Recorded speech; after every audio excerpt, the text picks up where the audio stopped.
When the police want former officers to rejoin the service, the strategy is aimed at boosting capacity in different departments. Candidates who are re-enlisted will retain their former ranks. Now, for more on this, I'm joined by the Police, Prisons and Civil Rights Union, and that's spokesperson Richard Mamabolo, who joins me in studio now. What's your response to, or what's your reaction, I should say, to this particular move? Look, we think that there should always be a balance. If you are aware, you've got more younger police or those who just came in complaining that those who would be re-enlisted would obviously take up their space, that they probably they would close down their promotions. But we think that obviously when there are areas that are lacking within the SAPS, we need to be specific and say we lack detectives, for example. So in that regard, we think that there should be a balance. There should be those who are re-enlisted, of course, to ensure that we cover for the space that is currently there. Are there ructions already? Are there intimations right now that within the police force there are people who are unhappy about this decision? I think particularly given that these officers who are being re-enlisted will be keeping their ranks. No, definitely there are such, but I think as well we need to obviously consider where the SAPS is at the moment. We need to cover up the lost spaces currently. But as well, I think one of the things, you remember that in the past few months you had people resigning early. So there have been early retirements, and it's on the basis of many factors really. Police are being killed on a regular basis. We've got around 87 that have been killed this year alone. As well, so the SAPS was standing at 200 in terms of staff capacity. We now have 191. So a lot of police officers have obviously been based at the head office who do not do the actual police work on the ground, and that is why we have been saying that the SAPS structure is highly bloated. So when people are supposed to obviously go to the ground and do the actual work, you find some of them obviously resigning and going for early retirements. So that has been the problem. But generally over the years there have been resignations. So now certain people will feel that they need to come back into the service. So you've got the younger ones, of course, who are saying that you are obviously taking up the space that we need to obviously occupy.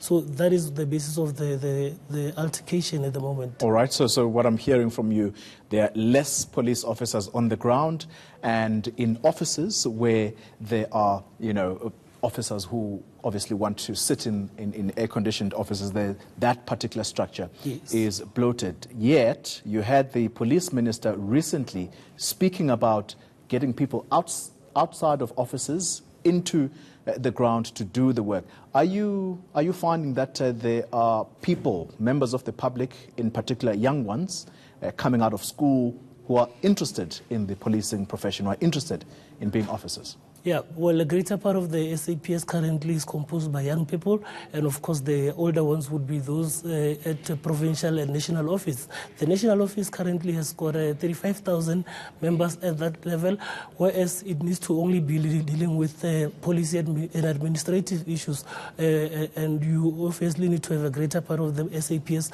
on the ground where crime is happening. So that is lacking. But again, I think one of the problems that we've been having is that the minister is going back to do what the previous minister did, which is obviously to take unilateral decisions. Already people are being being applied for those jobs. They issued applications already. Yet this is a matter of conditions of service for everyone, and that is the matter that needs to be engaged on. So he's taking unilateral decisions. They're already implementing without having any form of discussions with anyone. That is a problem. That is something we cannot accept. But as well, he's a political appointee, yet he's doing operational issues, which is the role of the National Commissioner. So he's overlooking the National Commissioner as we see it. So that is the part of the challenge. He's not supposed to be more involved in operational issues, but rather on issues of strategic development. But surely the police commissioner would be able to speak for himself here, Ketla Stole. Are you saying that the two of them are at loggerheads? We're not saying they're at loggerheads, but if they are to operate properly according to the rules and standards, the National Commissioner is an operational person. He's supposed to make announcement on operational international processes. And as so why is he not doing that? As a commissioner, he's supposed to know that before you take any or take any decisions with regards to conditions of members, there are supposed to be engagements. We've got Safety and Sectoral Bargaining Council, SSBC, which deals with all those things. So that stakeholders are involved in the processes, because as you would have seen during the time of the acting national commissioner and Minister Ntleko, the SAPS was dysfunctional because a lot of decisions are taken at different levels. You've got a bloated structure currently where two people report on one issue, and the police on the ground do not know who to report to or who to take mandates from, you see. Yeah. All right. On a completely separate matter, Mr. Mamabolo, yesterday we reported that a 13th center has been opened, and it's being called a cooperation between the Chinese and the South African Police Service. Are you aware of this, and what are these centers meant to do? We have heard of that, but we think the entire security of the country should be in the hands of the police within the country. We, for example, do not have our police operating externally out of South Africa, for that matter.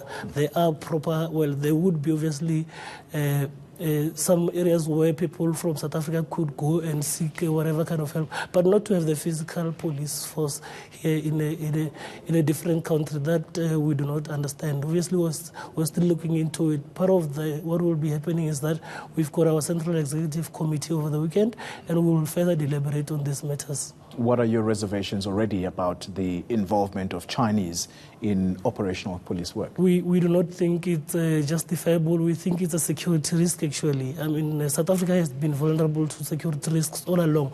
We currently have a private security industry that's 3 times bigger than the army and the police combined in our country. That means there are more firearms, which we do not know where they come from.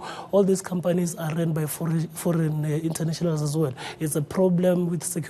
South Africa currently is not safe. All right. Thank you very much for your time. That's Richard Mamabolo. He is the spokesperson for Police Union Popcru.